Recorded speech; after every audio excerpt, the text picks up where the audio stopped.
ঠিক ২ বছর পর জেল থেকে মুক্তি পাচ্ছেন তৃণমূল নেতা অনুব্রত মণ্ডল। শুক্রবার গরু পাচার মামলায় তাকে জামিন দিল দিল্লির রাউস অ্যাভিনিউ কোর্ট।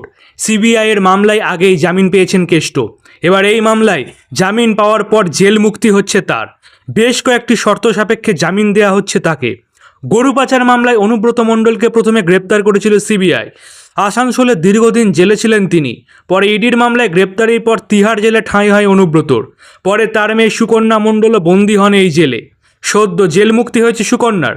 এবার জেল থেকে ছাড়া পাচ্ছেন তার বাবা তথা বীরভূমের দাপুটে নেতা অনুব্রত। তবে শুক্রবার জেল থেকে বেরোতে পারবেন না তিনি। শনিবার আদালতের রায়ের কপি বেরোবে। সেই কপি তিহার জেলে জমা করার পর তবেই হবে জেল মুক্তি।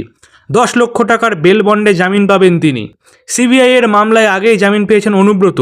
ইডির এই মামলায় অনুব্রত দিল্লি হাইকোর্টে গেলেও মামলা আবারও নিম্ন আদালতে পাঠিয়ে দেওয়া হয়।